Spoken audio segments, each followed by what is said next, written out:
1절에서 12절 말씀을 교독해서 읽도록 하겠습니다. 마태복음 5장 1절에서 12절 말씀.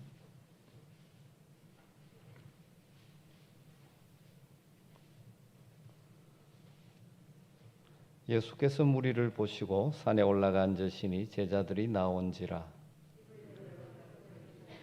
심령이 가난한 자는 복이 있나니 천국이 그들의 것이며 온유한 자는 복이 있나니 그들이 땅을 기업으로 받을 것이며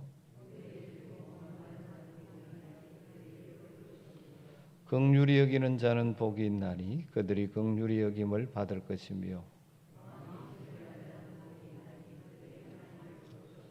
화평하게 하는 자는 복이 있나니 그들이 하나님의 아들이라 일컬음을 받을 것이며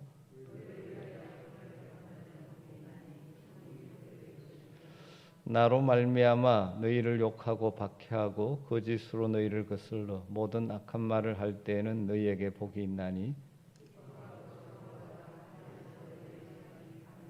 너희 전에 있던 선지자들도 이같이 박해하였느니라. 아멘. 네, 평화를 사랑하지 않고 평화를 원하지 않는다고 하는 사람은 아무도 없을 것입니다. 그러나 안타깝게도 이 땅의 현실은 그 어느 때도 어느 곳에서도 진정한 평화, 완전한 평화는 없죠. 모두 다 평화를 원한다고 하는데 현실 속에서는 평화를 누리지 못할 때가 많습니다. 입으로는 평화를 말하지만 오히려 평화를 깨트리고 사람 사이에 원수 맺게 하고 서로 상처를 주는 일을 많이 하는 것이 우리 연약한 인생인 것 같습니다. 도대체 왜 그렇게 될까요? 가장 본질적으로는 인간의 죄 때문이죠. 죄와 그 배후 세력인 사탄의 가치관에 지배를 받는 자기중심적인 인간의 불행이고 비극인 것입니다. 이런 인생들을 향하여 예수님 말씀하시죠. 오늘 9절에 화평하게 하는 자는 복이 있다. 화평하게 하는 자. 평화를 사랑하고 평화를 만들어가는 사람, 그런 사람이 복이 있다라고 말씀합니다. 하늘의 행복을 누리는 그리스도의 제자의 7번째 성품이 화평하게 하는 것입니다. 화평, 평화, 평강 거의 같은 의미의 단어죠. 이것을 생각할 때 가장 먼저 우리가 기억해야 될 것은 모든 평강의 근원은 하나님이시다 하는 사실입니다. 하나님이 평화, 평강의 근원이시죠. 우리 하나님은 평강의 하나님이십니다. 시편 29편 11절에 보면 여호와께서 자기 백성에게 평강의 복을 주시리로다. 평강, 평화는 하나님께서 우리에게 주시는 복입니다. 사사기 6장 24절에 보면 하나님의 이름 중에 하나가 여호와 샬롬이죠. 평강의 하나님, 평화의 하나님. 성경 곳곳에서 우리 하나님을 평강의 하나님이라고 부릅니다. 여러분, 그렇기 때문에 참된 평화, 평강은 오직 진정한 평강의 근원 되시는 하나님과의 친밀한 관계를 맺을 때 하나님이 부어주시는 복이라는 사실입니다. 바울 서신에도 보면 평강은 하나님 아버지로부터 예수 그리스도를 통하여 우리에게 주어진다고 말씀하고 있죠. 빌립보서 1장 2절에 보면 하나님 우리 아버지와 주 예수 그리스도로부터 은혜와 평강이 너희에게 있을지어다. 참된 은혜와 평강은 누구로부터 옵니까? 하나님 우리 아버지와 주 예수 그리스도로부터. 데살로니가후서 3장 16절에 보면 평강의 주께서 친히 때마다 일마다 너희에게 평강을 주시고 주께서 너희 모든 사람과 함께 하시기를 원하노라. 우리 주님 평강의 주님이십니다. 그럼 이 땅을 살아가는 동안 우리는 하나님 주시는 평강, 평화를 맛보며 살아가야 합니다. 평강의 근원은 우리 하나님이시죠. 그런데 우리 주님이 주시는 평강은 우리 심령 속에 부어주시는 것이므로 때로는 환경과 여건을 뛰어넘어서 누릴 수 있는 평강이죠.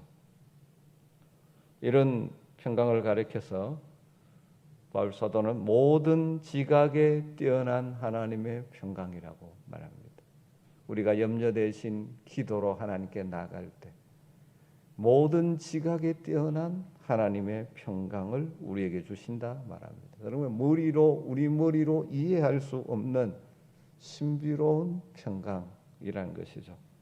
바울 사도는 사실 이 모든 지각에 뛰어난 하나님의 평강을 친히 체험한 자죠.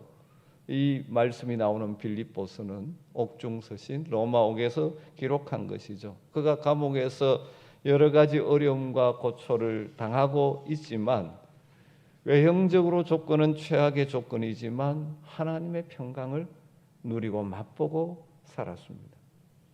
그래서 하나님의 평강의 하나님과의 친밀한 관계 속에서 누리는 이 평강은 환경적으로 잠깐 문제가 없어지고 갈등이나 다툼이 없어지고 그렇게 함으로 주어지는 이 세상의 일상적인 평강과는 차원이 다른 것이죠.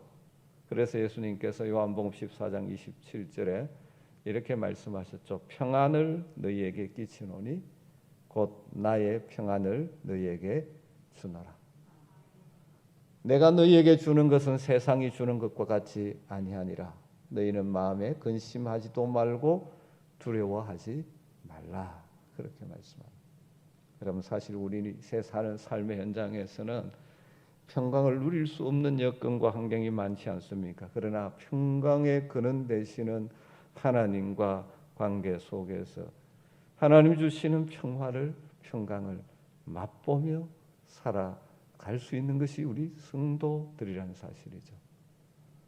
오늘 화평케 하는 자가 복이 있다고 하는데 가장 먼저 우리가 생각할 것은 진정한 화평, 평화, 평강은 하나님이 주시는 것이라는 사실을 기억해야 하는 것이죠. 오늘 말씀에서 우리 주님은 단순히 화평을 누리라고 말씀하지 않고 화평하게 하는 자, 화평을 조성하는 자, 만들어가는 자가 되라고 말씀하고 있습니다. 화평을 만들어가는 자가 되라. 여러분, 그러면 우리가 구체적으로 어떤 사람이 화평하게 하는 자일까요? 편의상 세 가지 측면으로 나누어서 설명드릴 수가 있습니다. 첫 번째로 우리는 하나님과 화목한 사람이 되어야 됩니다. 하나님과 화목한 사람, 하나님과 평화한 사람이 되어야 됩니다. 그래야만 진짜 평화를 누릴 수 있는 것이죠. 성경은 인간이 죄를 지은 후에 하나님과의 관계가 단절되었다라고 말하죠. 그것이 바로 영적인 사망입니다. 영적인 사망, 하나님과의 관계가 단절됨. 그런 자들은 하나님이 주시는 평강을 누리지 못하죠. 인간이 범죄하고 타락함으로 빚어진 불행이죠. 에덴 동산에는 원래 평화의 동산이었죠. 하나님과 친밀한 관계가 있었고 아담과 하와는 아름다운 연합을 이루었습니다. 더 나아가서 인간은 다른 피조물들과 친밀한 관계였죠. 그들의 이름을 지어주고 한마디로 완전한 평화가 있는 곳이었습니다. 그런데 죄가 들어옴으로 인해서 그 모든 것이 깨어지고 말았죠. 죄는 하나님과 인간 사이를 단절시킵니다. 그래서 성경은 그것을 가리켜서 하나님과 인간이 원수가 되었다라고 표현하고 있죠. 로마서 5장 10절에 우리가 원수 되었을 때 그렇게 말하고 있습니다. 하나님과의 관계의 단절을 가져왔죠, 죄가. 그리고 더 나아가서 모든 관계, 인간과 인간 사이의 관계, 더 나아가서 인간과 주변 환경과의 관계에도 악영향을 미치죠. 창세기 3장에 보면 죄로 인해서 어떤 일이 벌어집니까? 일련의 과정이 계속 기록되어져 있죠. 먼저 하나님과의 관계가 단절되어지죠. 그러니까 아담은 범죄한 후에 하나님을 피하여 숨죠. 죄책감과 불안이 그의 마음을 음습해 오죠. 그 다음에 어떻게 되어집니까? 아담은 그의 아내와의 하와와 친밀한 관계가 깨어지고 불화하게 되죠. 서로 책임을 전가하면서 갈등이 생깁니다. 뿐만 아니죠. 인간과 다른 피조 세계와의 갈등, 불화가 생기죠. 땅이 저주받아서 가시덤불과 엉겅퀴를 내기 때문에 땀 흘려 일하지 않고는 먹을 수 없게 되어졌죠. 그리고 4장에 가면 그 두 사람 사이에 태어난 가인과 아벨 사이의 형제 갈등이 살인 사건으로까지 발생하게 되는 것을 보게 됩니다. 여러분, 이러한 비극 불행을 해결하는 길이 무엇입니까? 죄로 인해서 생긴 하나님과의 단절된 문제를 해결하는 것이죠. 다르게 말하면 하나님과 화해하는 것입니다. 하나님과 화목하게 되는 것이죠. 이것은 우리의 힘으로 할 수 없었습니다. 그래서 하나님이 하나님의 방법으로 해결하셨죠. 이것을 위해 예수 그리스도께서 인간의 몸을 입고 화목 제물로 오셨죠. 우리의 모든 죄를 다 짊어지시고 피 흘려 죽으심으로 우리의 죄의 문제를 해결하시고 하나님과 우리의 관계를 회복시켜 주셨습니다. 이것을 로마서 5장 10절 11절에 이렇게 표현하죠. 곧 우리가 원수 되었을 때 그의 아들의 죽으심으로 말미암아 하나님과 화목되었은즉 화목하게 된 자로서는 더욱 그의 살아나심으로 말미암아 구원을 받을 것이니라. 그뿐 아니라 이제 우리로 화목하게 하신 우리 주 예수 그리스도로 말미암아 하나님 안에서 또한 즐거워하느니라. 하나님과 화목하게 되면 우리 마음에 평강이 찾아오고 기쁨이 회복되는 것이죠. 염려, 근심, 불안과 갈등을 뛰어넘게 되는 것입니다. 여러분, 근본적으로 우리는 예수 그리스도를 믿음으로 예수 그리스도 안에서 하나님과 화목된 자들인 줄 믿습니다.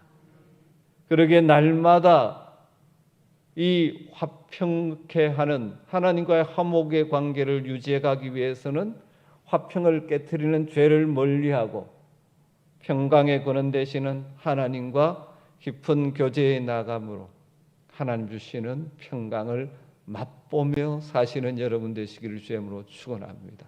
가장 근본적으로 우리는 하나님과 화목한 자, 하나님과의 화평, 그래서 하나님 주시는 평강을 맛보면서 사는 자가 돼요. 그것이 화평하게 하는 자의 출발이죠. 이게 있어야 모든 다음 단계가 가능합니다. 그래서 우리는 그 다음 단계로 다른 사람들과 화목한 사람이 되어야 하는 것이죠. 하나님과 인간이 원수된 근본 원인이 죄이었던 것과 마찬가지로 인간관계에서도 갈등과 불화의 근본 뿌리는 죄입니다.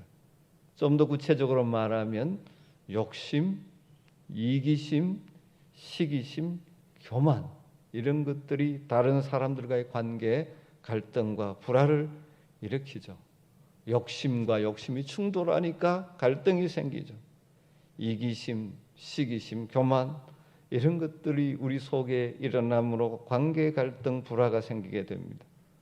성경은 우리가 죄를 회개하고 예수 그리스도를 믿음으로 하나님과 화목하게 될 뿐만 아니라 더 나아가서 사람들과도 화목하게 지라고 말씀하죠. 이게 화평하게 하는 자입니다.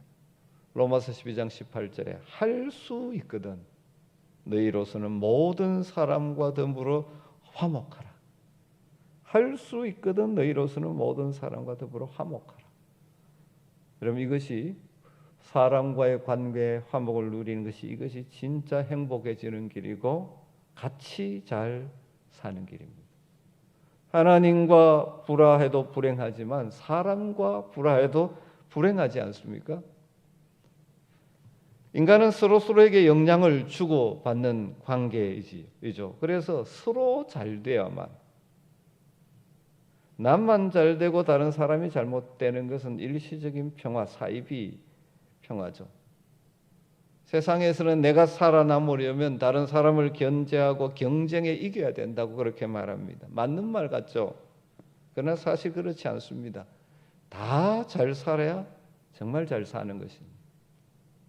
여러분, 가정에서도 부부가 같이 잘 살아야 화목한 관계가 돼야 돼요. 교회에서도 성도들 간에 사회에서도 서로 인정하고 배려하는 그런 풍토 속에 화목을 추구해야 되는 것입니다. 자기 의견만 내세우고 자기 욕심만 주장하면 갈등과 다툼은 해결되지 않습니다. 그러면 사실은 둘 다 불행한 인생이 되는 것이죠. 이런 우화가 있습니다. 사자와 소가 만났는데 서로 마음이 들어서 함께 살게 되었답니다. 이 허니문 기간에는 서로 잘해주려고 애를 씁니다. 사자는 살코기를 잔뜩 가져다가 소에게 줍니다.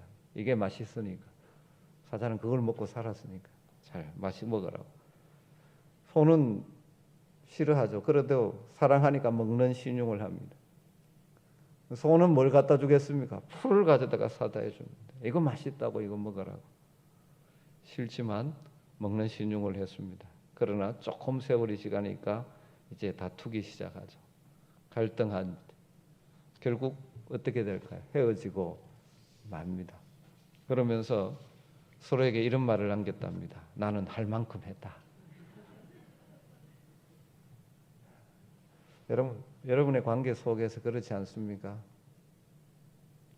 한참 좀 하다가 갈등하면서 할 만큼 했다.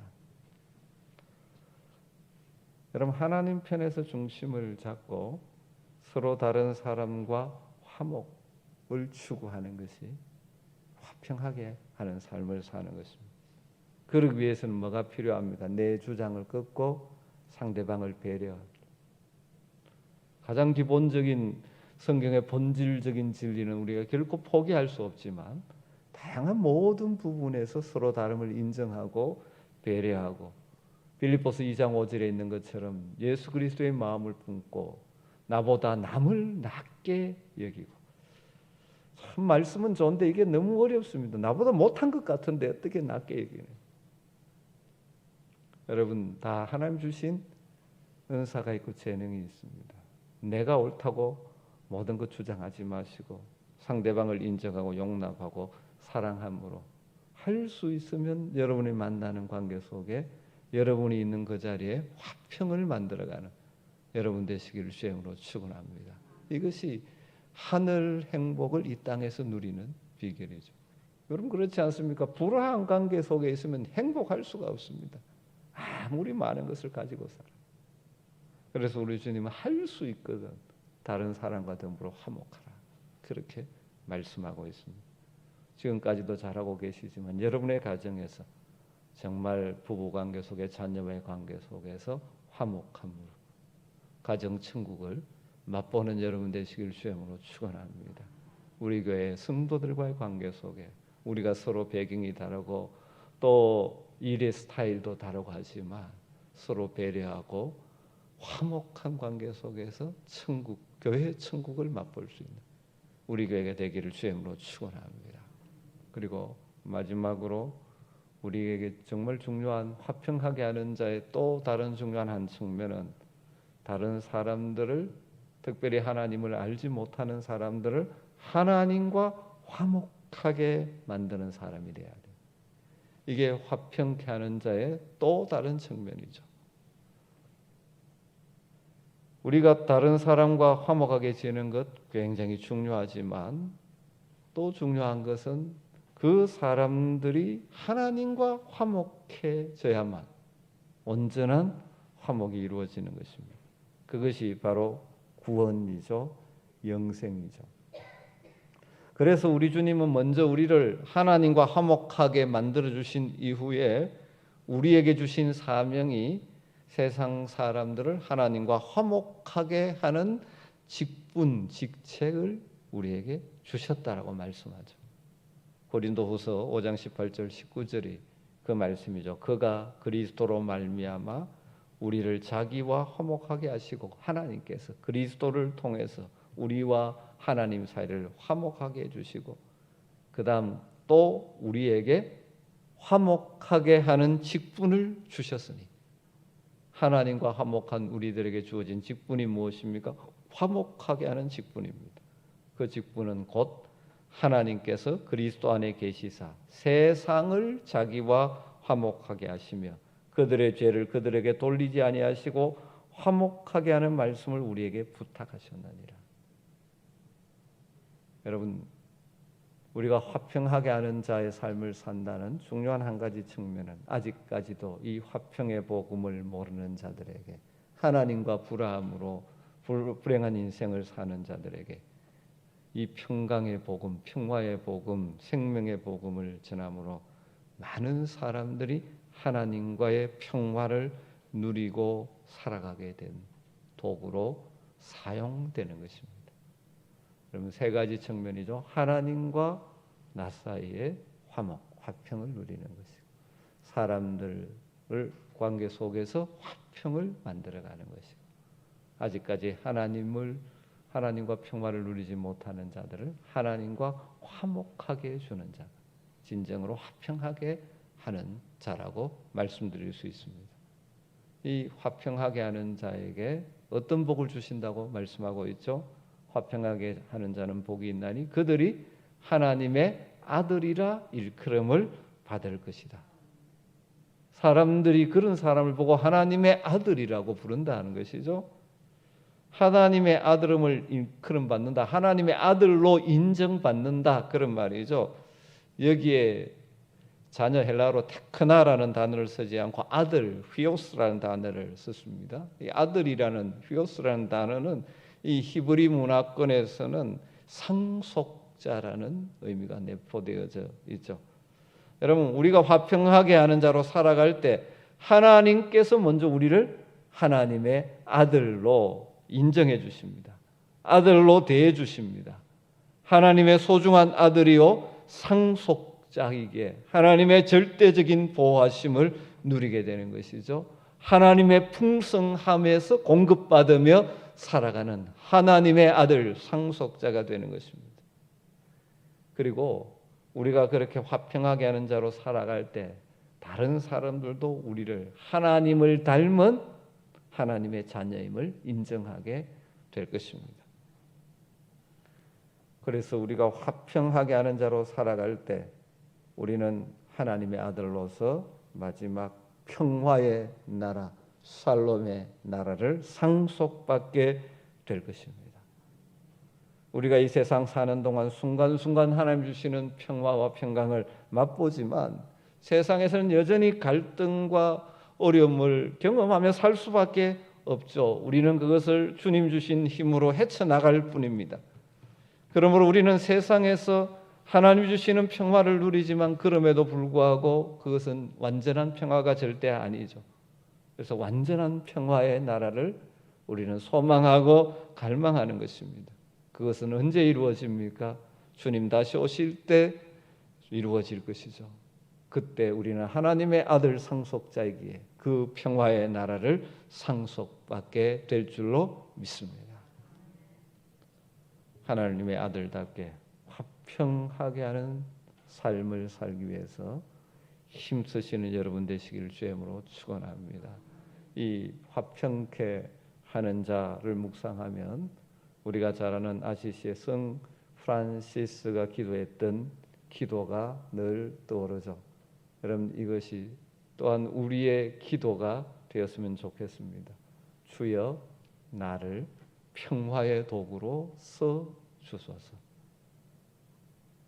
여러분, 이런 기도가 여러분의 기도가 되고, 그래서 여러분이 있는 그곳에 하나님이 주시는 평강이 임하게 되기를 주님으로 축원합니다.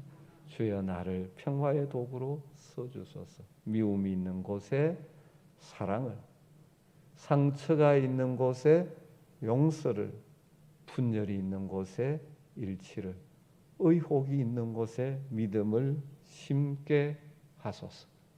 오류가 있는 곳에 진리를, 절망이 있는 곳에 희망을, 어둠이 있는 곳에 광명을, 슬픔이 있는 곳에 기쁨을 심게 하소서. 위로받기보다는 위로하며, 이해받기보다는 이해하며, 사랑받기보다는 사랑하게 하소서. 이는 줌으로써 받고 용서함으로써 용서받으며 죽음으로써 영원한 생명을 얻게 되기 때문입니다. 주여 나를 평화의 도구로 써 주소서. 여러분, 이 기도가 우리의 기도가 되고 이 기도대로 주님 주신 힘으로 화평하게 하는 자로 살아가며, 그래서 하나님의 상속자 아들로 인정받는 복을 누리시기를 주임으로 축복합니다. 우리 오늘 말씀 붙들고 기도하십시다. 진정한 평강의 근원이신 하나님과 화평한 관계를 늘 누리며 살기를. 여러분, 혹시 하나님과의 관계에 막힘이 되는 죄의 문제가 남아있지는 않습니다. 하나님과 지금 화평한 관계를 누리고 있습니까? 하나님 주시는 평강을 맛보고 살고 있습니까? 다시 번 평강의 주님을 바라보며 주님이 주시는 평강을 누리며 살게 해달라고 기도하면 좋겠습니다. 하나님께서 만나게 하신 사람들, 사랑하는 가족들, 우리 성도들 관계 속에서 화평을 만들어가는 삶을 살기를 기도했으면 좋겠습니다. 혹시라도 여러분 지금 관계 어려움 때문에 힘든 부분이 있는 분들이 있습니까? 하나님께 솔직하게 내려놓고 하나님 도움을 구하며 관계의 화평을 누리게 되기를 기도했으면 좋겠습니다. 그리고 우리 주변 사람들을 하나님과 화목하게 하는 직분을 우리가 감당해야 되는데 그렇게 되기를 기도해야 되지 않을까요? 여러분 품고 있는 여러분의 주변에 하나님과 화목해야 될 여러분 품고 있는 태신자들을 품고 이 시간 기도했으면 좋겠습니다. 오늘 말씀을 생각하면서 성령이 주시는 감동을 따라 우리 같이 한번 기도하도록 하겠습니다. 기도하겠습니다. 하나님 감사합니다. 오늘도 하나님 앞에 나와서 말씀을 듣게 하심을 감사합니다. 화평하게 하는 자가 복이 천국이 아들이라 일컬음을 받을 것이라고 말씀하셨는데 주여 능히 주시옵소서.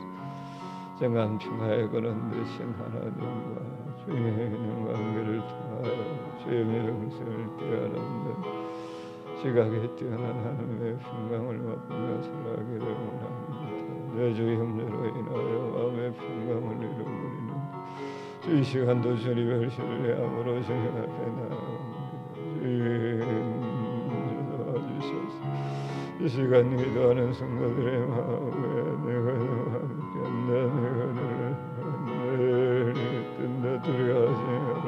내가 결심하시는 제 음성을 듣게 아버지 너를 주님 앞에 다 내려놓게 하시고 주의 이는 평강을 주님 누리게 하여 주시기를 간절히 원합니다. 아버지 하나님이 주의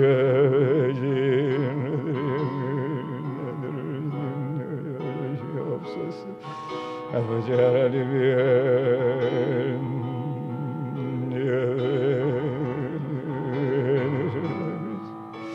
아버지 하나님의 주의 간절히 원합니다. 주의 영광들 간에 주의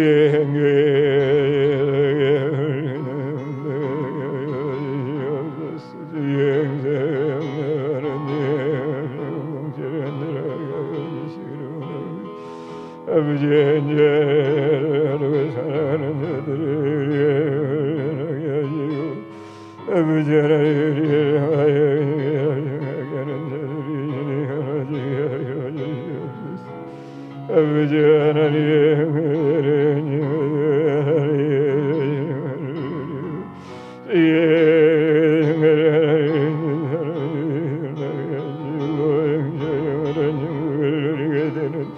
오주리 너들이 되게 하여 주시기를 간절히 원합니다. 주님 주시옵소서. 아버지 하나님이여 주님 주시옵소서.